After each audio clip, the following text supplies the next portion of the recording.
Today we're going to talk about the difference between identifying with somebody or something and empathising. And this came about from a message, a Dear Therapist in My Pocket message, which read something like, Dear Therapist in My Pocket, how can I stop being so deeply affected by everything that I read or watch or that is happening to other people? It's so bad that I can't watch the TV, I can't listen to the radio. If anybody tells me a piece of bad news, I can't sleep. It's in my head the whole time. I can't get away from it. So the question today is, Dear Therapist in My Pocket, how do I stop absorbing and being so affected by everybody else's feelings and experiences? Now that's a big one, isn't it? So many people ask me that. So many people are troubled by that very situation, by other people's feelings affecting them as if they are their own. So there are three parts usually to our response to hearing something or seeing something or somebody telling us something. One is an immediate assumption. This shouldn't be happening. This is a terrible thing. This is awful. How can this have happened to this person? How on earth can this be going on? This should not be, or this should not have happened. How can this be? So the first is we go to war with what's happening in life. We go against it rather than flow with it. So the first reason that we feel so bad when we hear a piece of upsetting or worrying or frightening news is we immediately assume that something is going wrong. Now, that might seem a strange thing to say. You might want to say immediately, yes, of course something is going wrong. Somebody's suffering and people aren't supposed to suffer. How do you know that? How do you know that? That's an assumption. That's an assumption based on the illusion that we can't survive and that bad things are not meant to happen and that we are not meant to suffer or have to work things out through going through difficult things. So that's the first assumption. The assumption is this shouldn't be happening. And that assumption causes us so much pain and suffering because we immediately go to firing up our imagination about how impossible it's going to be for this person to get through this. So we have to question that assumption. So let's just hold that one there. This shouldn't be happening, or this shouldn't have happened. How do we know that? Is that true? Is that the way this time, space, life, planet, plane actually works? Is it? Think about it. Do you know a single human being that has never faced difficult things? Do you know a single human being who has not had to get through things they thought they couldn't get through? Including you, including me. We make the assumption that it can't be survived, but here we are. How come? That's got to be an illusion, isn't it? It's got to be an illusion that we can't survive it. And it's got to be an illusion that it shouldn't have happened or it shouldn't be happening, because when we get to the other side, we have always grown through it. And if we haven't yet, then we haven't yet got to the other side. So the first part of our exaggerated and imaginative response, our dramatic response to what is happening to someone, or indeed ourselves, is the assumption that it shouldn't be happening. The second assumption, and there are three, the second assumption is that when we hear what is going on for someone else or what has happened to someone else, we immediately assume that we know how they will be feeling, how they will be reacting, how it will be affecting them.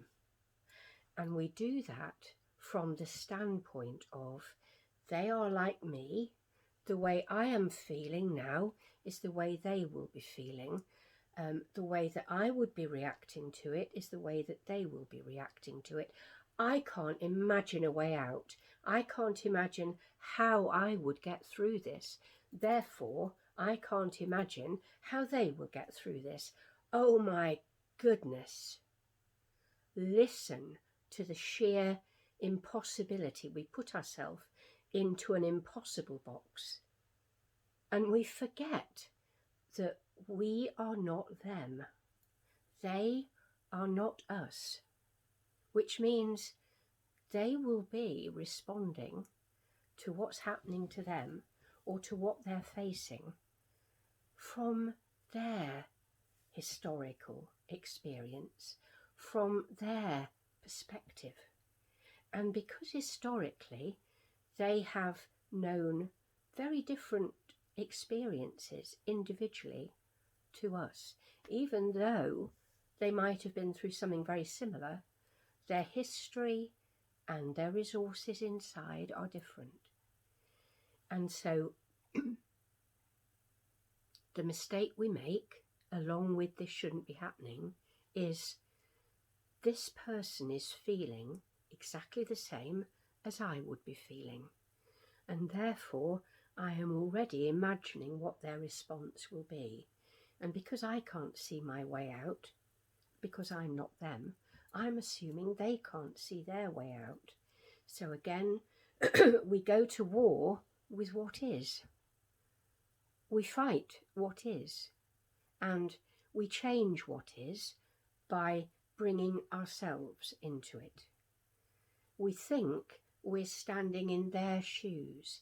We say, oh, how terrible for them. How awful must that be? I can't begin to imagine. True, we can't begin to imagine.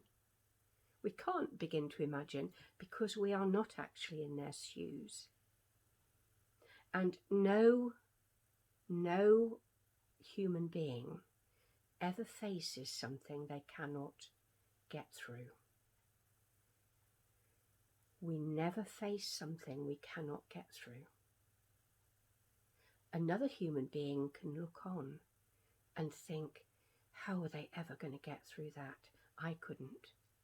But that's fine because we're not them, and we don't have the same resources as them. We don't need to find those things inside us because we're not facing what they're facing. The things that we face, have faced, will face, those are the things that we will have what is needed. We will have what it takes inside us. And another human being might look on and look at our situation and think, how on earth would I get through that? How on earth, therefore, are they going to get through that? But they will not be us. They will not have lived our life. They will not have had our history. They will not have what we have inside. So, two things that immediately fire up our imagination and the drama inside us when we look at what another human being is facing or going through. One is, this should not be happening. This can't happen. This mustn't happen. And the drama begins. We are going to war with what is. And when we go to war with what is, our fear centre, our amygdala, fires up and we feel anxiety and panic and fear. And of course we feel we can't cope.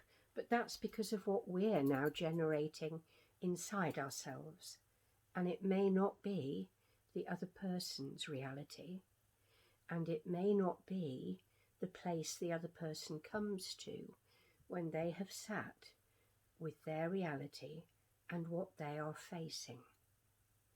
We always look at the worst case scenario in our imagination, because most of us, all of us really, all of us have known frightening things for which we felt there was no help. But when we look back, there was help. We are always guided. We are always accompanied. We are never asked to face more than we're able to face. Another human being can look on and think, my goodness, I could not get through that. If they were asked to, yes, they could, because they would have guidance and they would be accompanied. So let's try to not jump into a drama. Let us rather think, this is happening, this has happened, and if this fits with our beliefs or our philosophy of life, everything that happens for a reason. In everything that happens, there is learning, there is growth, there is opportunity, there is invitation. And so if I look at this situation that's happening for someone through those eyes, how can this be lived through? How can this offer something that grows and strengthens and helps this person gain wisdom and resources? How can this be enabled and helped along?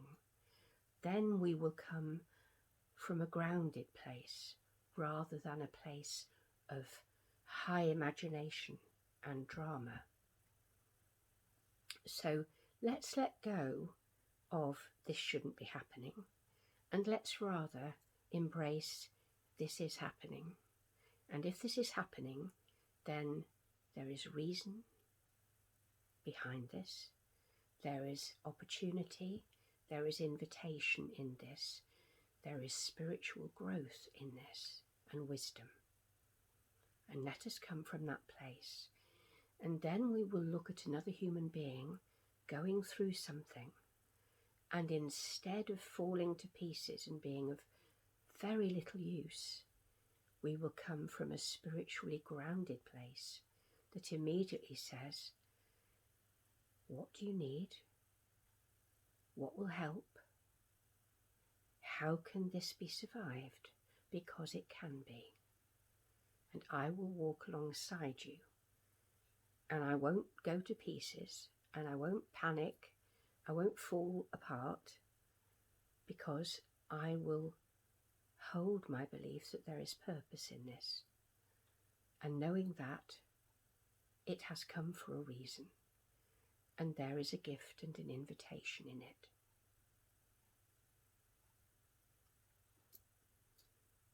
Secondly, they are not exactly like me. They are not exactly like me. They have their own history. They have their own history. They have their own experiences. And that history and those experiences have prepared them for this part of their journey. And they will survive. In whatever way, they will survive. So we go with all those illusions. We jump immediately to panic, terror, overwhelm. And very often it's helpful to look at what our own history has been that has produced that immediate response in us. And very often it's that we have, at a very young age, witnessed adults around us falling to pieces, or experiencing enormous anxiety or worry, or having something happen to them that they have believed they couldn't survive. Sometimes dreadful things have happened that have made us feel that we couldn't survive. And always we have to look and say, but I did. But I did. And here I am. And it's not over yet. And my encountering this is part of my journey as well as that person's journey, because we come to heal each other. What happens to us is part of our journey. What happens to that person as we witness it is part of their journey. But it is part of also everyone's journey with whom they come into contact. Because this is a universe of oneness, where to heal one is to heal all. To experience for one is to experience for all. So this shouldn't be happening. It is happening, so yes, it should. They are exactly like me. No, they're not. No, they're not. And therefore their resources and what they come equipped with to get through this is different from what we find in our own experience.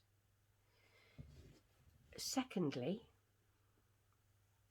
let's talk as well about how on a physical, practical level we pick up all of these feelings. And part of that is because of our mirror neurons, which pick up emotion from other people. And if we have known the kind of experiences in childhood or growing up which have made us extra sensitive to the emotions of others, maybe there was tragedy, maybe there was anxiety and difficulty, maybe there was very little help for us to feel safe, and so we had to take it upon ourselves as a young child to try and find a way to feel safe, which as a child is very frightening because we only have a child's understanding and a child's resources. And so what we learn to do is to become watchful, to be wary and watchful and watch everything, and to believe that we are the only one who can create safety and get us through, and therefore our job at all times is to watch for danger and to try to prevent trauma if we can. And when we've been through that kind of childhood, then our mirror neurons are many, and they are extremely sensitive to all suffering and trauma that's going on around us. But they receive it in the form that the child received it. They don't receive it with the adult's resources, the adult's experience, the adult's wisdom, the adult's strength. They don't receive it as the adult we are now. They receive it in a way that immediately triggers our old memories of trauma. And so when we see someone going through something frightening or traumatic, then that immediately via our mirror neurons triggers our own remembered trauma and drama and fear. And so the second part to managing when other people are going through something traumatic and not being pulled into the trauma and the drama, but rather remaining grounded, is to know that that is what's likely to happen. We are likely to fall into a memory place rather than manage immediately to remember that we are adults with adult resources, adult life experience, and we can be of use. We are not the child who felt of such inadequate use because we didn't know what to do and we didn't know how to make it better. And all we knew was the fear that the people who were supposed to protect us and help us were not able to because of what they were going through. So that fear immediately hits us. But we need to know that that's memory and not reality. So I'm going to very quickly go over this again for anybody that's only just joined.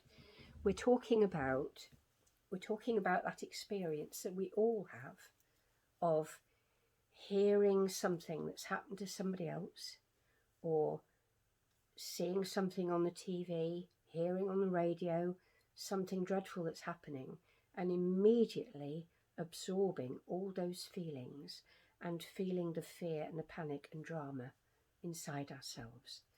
That's what we're talking about. We're talking about how to see that differently and how to not be pulled in that way. And the first thing is, question the immediate belief, this shouldn't be happening. Question that belief. How do we know that? How do we know this should not be happening? How do we know that what's happening for this person, this group of people, is not meant to happen? That's a normal human response. This is so awful. This should not be happening.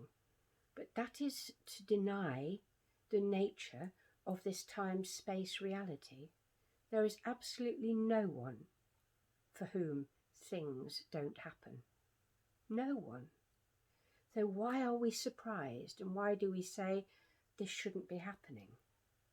It is so much more helpful to say, yes, these things happen. What helps us to get through? What helps us to get through? What helps us to get through is to call on what we've learned and what we know, to accept that it's happening and to make a plan, to use our resourcefulness, to trust that we can survive, to trust that everything that we need is already inside us, because if it wasn't, we wouldn't be going through this. To know that we will grow, that we will become stronger, as long as we don't give in to the fear that's generated by our imagination. If we are fearing the future, we are imagining because we're not there yet.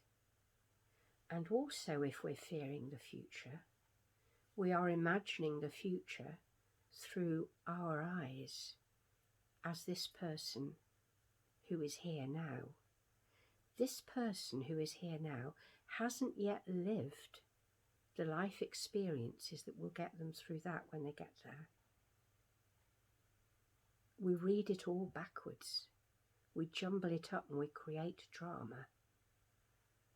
The need is for calm and for steadiness, to be grounded, to let the fear wash through us, to breathe out as it does that, and to wait for thinking to be possible, and then to go to the big picture. The big picture is everyone is a soul. Everyone is a soul on a journey. For us to say this shouldn't be happening to someone is for us to say we know that soul's journey better than they do. For us to say this should not have happened is for us to decide that we know what that soul decided they wanted to experience and grow from in this lifetime. Isn't that presumptuous that we would assume that? So much better to assume, well, if this is happening to you, then this is an experience you came for. I will walk alongside you knowing that you will have everything inside you you need, because otherwise it wouldn't be happening to you. So everyone is a soul. Every soul comes for the journey. They are not forced to come. They don't have to come. They know what they're coming for. And around 3 months old after birth, we begin to forget. Before that, we remember where we come from.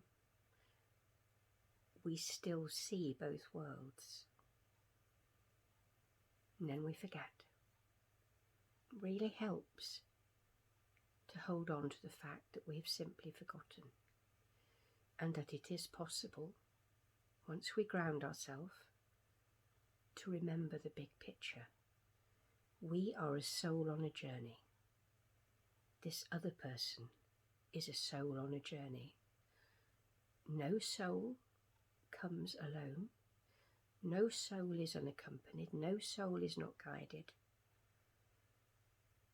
Everything is there, available, once we look at the big picture. And this journey that we are so worried about is their journey, and they have all the resources they need. And then we spoke about not assuming that the other person is the same as us. Because our reaction, how terrible, how awful, how on earth can they manage that, is because we're assuming they're like us. That their history is the same as us, that their trauma is the same as us, that what they have inside is the same as what we have inside. No, it isn't. So we mustn't write their story as if it's our story. We must respect their story as being their story and walk alongside calmly and groundedly, and not let our imagination take over their story, because then we'll simply be offering them drama and panic and be of no use whatsoever. So their story is theirs alone, and it doesn't help them for us to write their story as if it's us living it. Their story will affect us, but it will remain their story. The outcome is for them. And the third thing I was beginning to talk about before I summarised was the issue of mirror neurons, and how we absorb by those mirror neurons, picking up everything that's going on around us.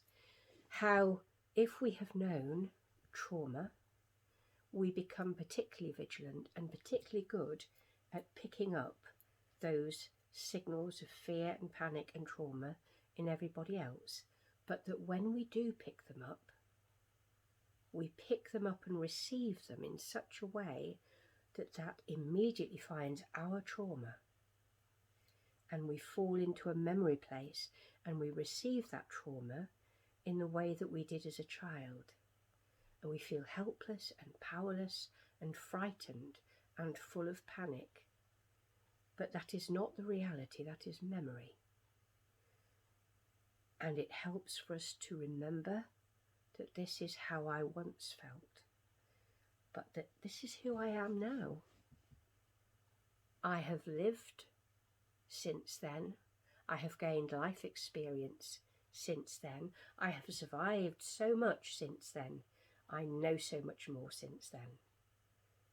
I am me now, and the me that I am now can be more helpful than this, and is able to remember that I have power and resources and choice, exactly as this other person does also. So I don't have to go back to that childhood place of how on earth are we all going to survive? I don't know what to do here, because I have survived, and I have watched other people survive, and I have learnt from that, and I am not any longer that helpless child that I was once. and therefore I can manage this, and therefore in exactly the same way this human being can manage this too. And I must not try to put myself in their shoes, because I am not in their shoes and I am not them.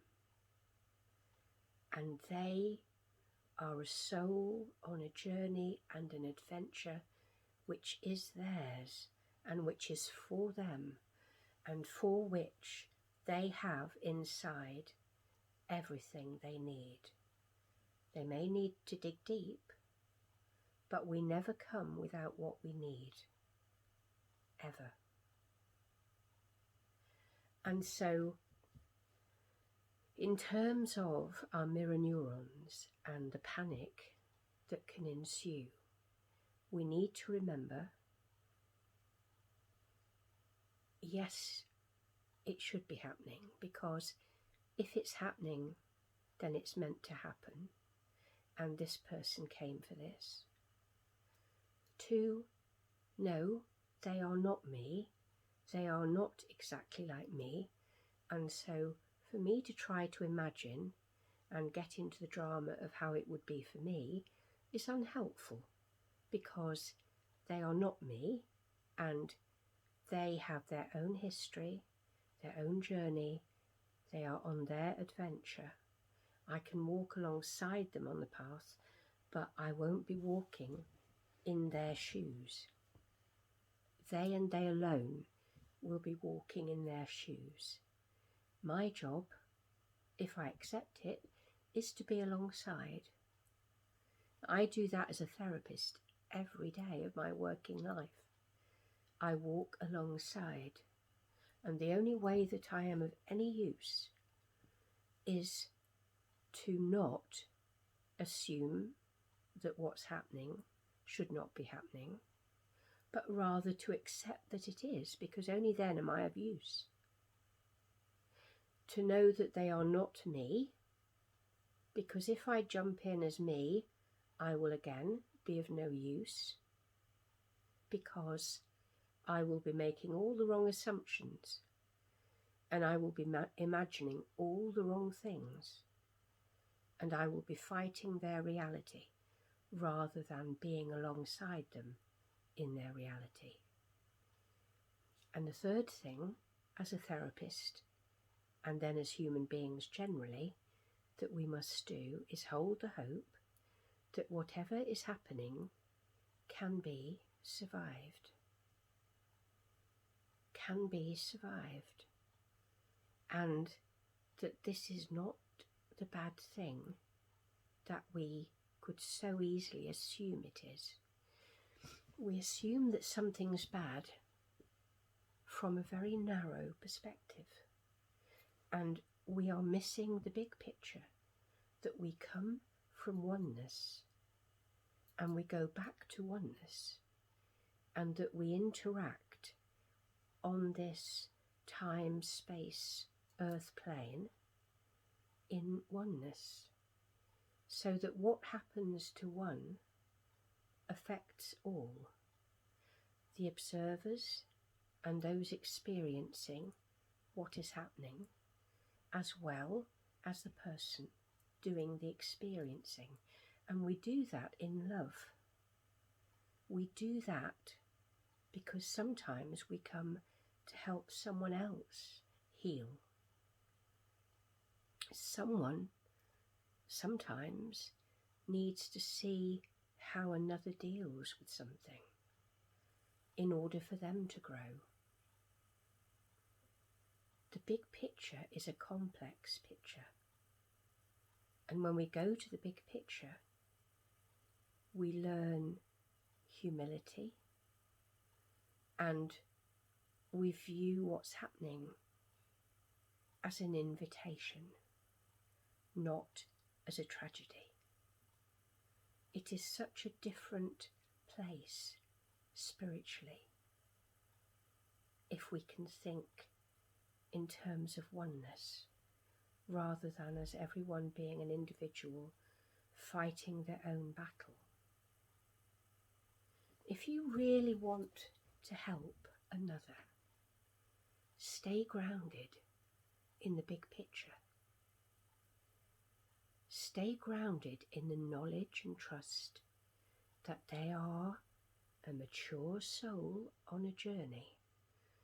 However old their body may appear to be, they are a mature soul on a journey, and they have come for this. They have come for this either for themselves or to offer an experience to others in love as an invitation. Hold the big picture, and then you can be steady. Then you can have wisdom and strength to offer. It doesn't help if you react from a place of forgetting who we really are. It doesn't help if you buy into the illusion of tragedy and suffering and separateness. It only helps if you remember that we are love, that we come from love, that we go back to love, that everything happens in love, either for the person themselves or for those who are witnessing and experiencing, because we are one, and what happens to one happens to all. What one learns, all learn. When one grows in wisdom and compassion, all grow in wisdom and compassion. And to witness the big picture and to stay grounded in the big picture is to be the most help that you can be. So people often say, so how can I help? I'm watching this happening for this person. I'm watching this and I'm observing it and I'm a witness to it, and I feel so helpless. What can I do? The first thing is to remember that if it's happening, then it is meant to happen. Don't fight reality. Accept reality, and then you are of more help. Because if you don't fight reality, you can help the other person make sense of what the gift of this might be. Now, I know initially that sounds such a difficult thing to do. I know this sounds such a difficult thing to do. But I look back at my life at 67 now, and I look at so many times when something happened to me and I thought I couldn't get through it, or I thought, why me? Or this isn't fair, or this shouldn't be happening, or how can this be happening? Or I looked on and I witnessed exactly those same things happening to people that I loved or cared about. And all I can say is that I look back now and I know that in every single case there was an invitation to grow. There were gifts and blessings.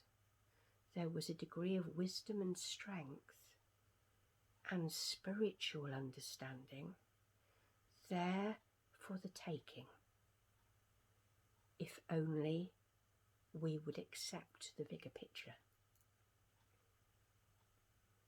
And in accepting the bigger picture, my goodness, we grow and we become useful.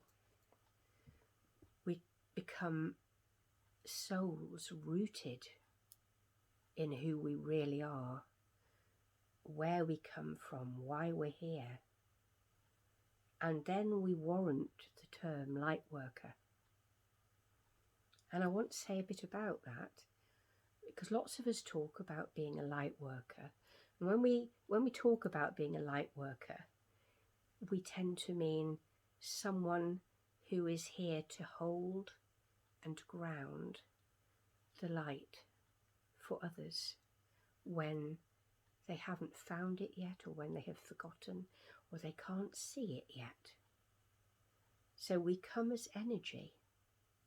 We come as energy. We come as light energy. And sometimes another's light has dimmed. It's dimmed through fear or panic, or not really understanding what's going on, feeling helpless and at sea. And one of the most useful things we can do is be the light.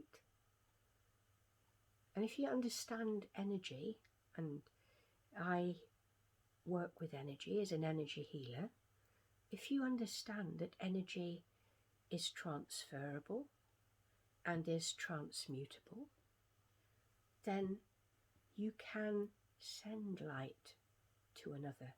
You can hold another in the light. You can turn the light up.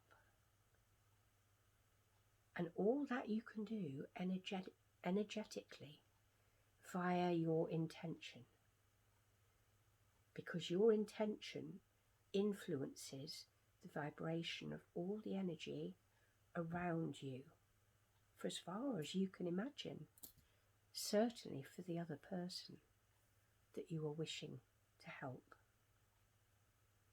So, energy and intention, holding the big picture, refusing to be drawn into the illusion that what's happening should not be happening, but rather standing back and saying, this is a mature soul who knows exactly what they're doing and who knows exactly what they came for. And what is my part? Why am I here? What do I have to offer? I need to ground myself in that, and I need to remember the big picture. I remain always rooted in the big picture, because if I lose the big picture, I will not be of help.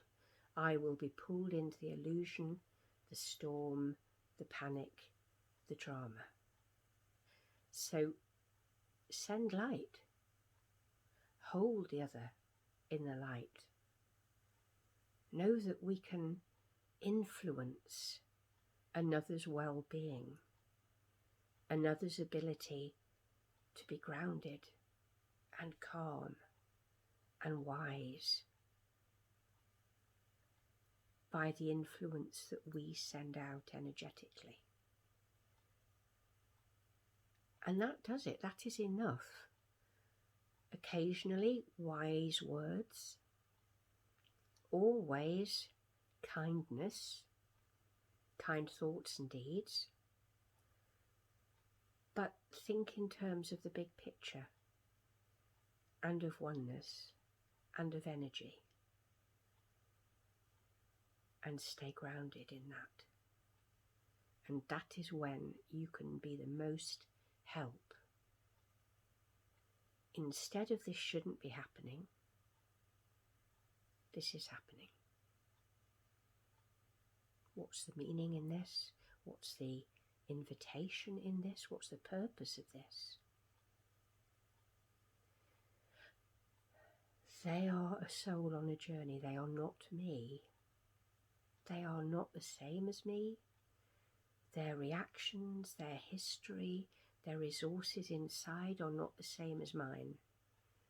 It does not help them for me to jump in as if it's me.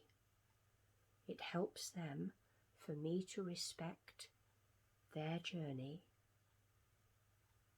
as a fellow soul, a mature soul on a journey with everything inside them that they need to walk their path. And if I respect that and absolutely know and believe that, then I will be a soul offering strength and wisdom and belief and empowerment rather than falling to pieces and offering only panic and fear. Do you see how different that is? Do you see what a different place that is? And to believe that we all will survive what we came to experience, because in reality we come from oneness and we go back to oneness. There is no actual issue about, can I survive this? I am an eternal soul. Of course I will survive this. Of course I will survive this. What does this mean, survive it? It means, will I take the gift of this and grow from it and learn from it, or will I not? That's all will I survive actually means. That's all it actually means. Will I survive simply means, will I be able to make best use of this? Or will I throw that opportunity away by believing all the wrong things about what is happening? That's actually what will I survive, can I survive means. It means, can I walk through this to the other side and accept the gift it offers? That's what can I survive means. And so when we witness another, or we hear of another going through something really difficult, really challenging, really painful, it is to know in the depth of our being that there is an invitation and a gift in it. To not hold the mechanistic view that anything that is not an amazingly brilliant thing is bad news, but rather to hold the spiritual understanding of this life, which is that we are here to grow in experience and wisdom and compassion, ultimately love, and that we do that through accepting the challenge rather than fighting the challenge and saying this shouldn't be happening.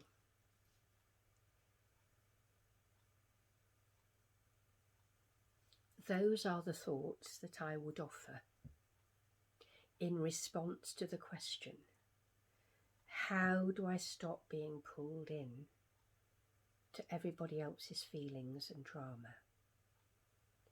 Now, maybe it's a slightly different view from some. You may hear others talk about protection and putting up psychic barriers and goodness knows what. Yeah, you can do that if you wish, as long as you know that that's fear talk, as long as you know that there are assumptions in that you might want to question. Fear talk says, if something's happening from somebody else, I need to put up psychic barriers. Light worker talk says, I need to send light and I need to go higher. I need to look to my own vibration. I need to look at what my own beliefs are doing. Do I fall into fear and panic? Do I go higher into love and look from the perspective of the big picture? I won't be judging another human being if I say to myself, what is the invitation? What is that human being being invited to learn? But also, what am I being invited to learn? Because their journey is part of my journey, or they would not have shown up in my life. And they are a mature soul. They are on their journey, but also, by very virtue of the fact they've shown up in my life, they are part of my journey too. And what is their presence in my life inviting of me What am I to learn from this? What is my challenge from this? How does that fit in the big picture of oneness? What is going on here? What growth, what evolution is happening here? And do you see how that takes you way above this shouldn't be happening? It takes you way above, oh, how on earth can they survive this? How will any of us survive this? It immediately takes you to the viewpoint that says, if this is happening, then it is part of the journey.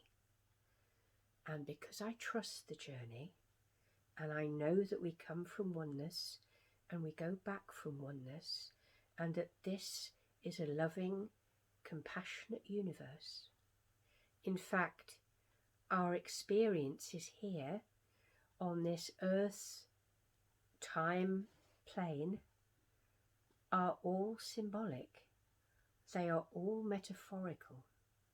They are all an invitation to make more sense of something, to grow in wisdom,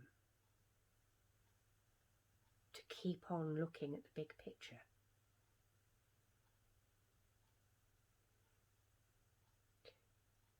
If that speaks to you,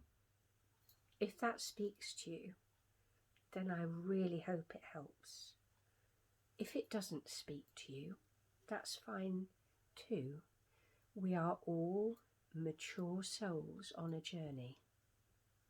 We are all mature souls on a journey. And it is not for me on my journey to tell you what you should or should not think. Ever. But it is my job as two human beings who actually are two souls on a journey who have shown up in each other's life. It is my job, if I accept it, to walk beside you and offer you some perspective and some wisdom that may be of help to you. And in that way we bless each other. Thank you to the person who asked the question, which then had a knock-on effect in inviting me to do my own thinking about that and come up with an answer to offer, and look at their domino effect. Look at the souls who have now gathered. And maybe we also send light to the person who asked the question and was struggling and wanted to find a way of finding relief and a different perspective and a different way. And I hope that this has helped. Now we've got about 3 or 4 minutes left today. I don't know if there are any questions. I've seen lots of agreements and hearts going up the screen, which is lovely to see, because I'm assuming that means that it's spoken to you and it's made sense, and it's been helpful. But if there is any specific question that you feel I haven't sort of covered, or anything left over from my attempting to answer to some degree this question in under an hour, please do ask, and I will happily respond. But we actually only have 2 or 3 minutes left. So is there anything that anybody would like to ask? Yeah, I can't see any questions coming up.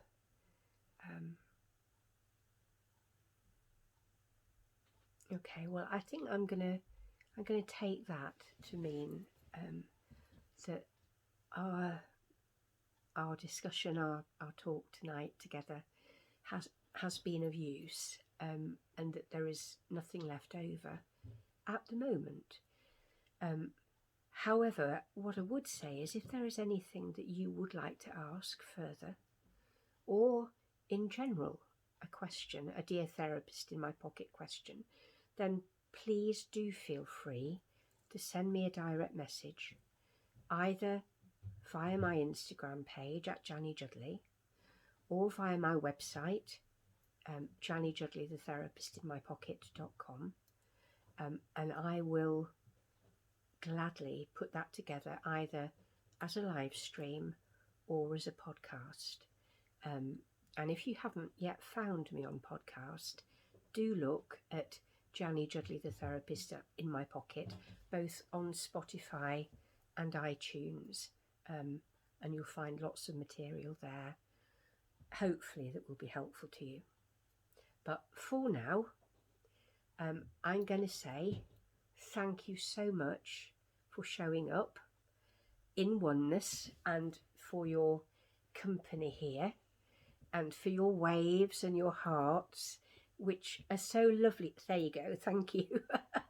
Are so lovely to see and keep me wonderful company as I'm talking to a screen.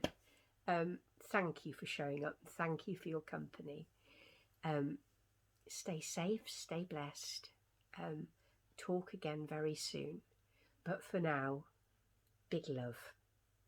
Bye for now.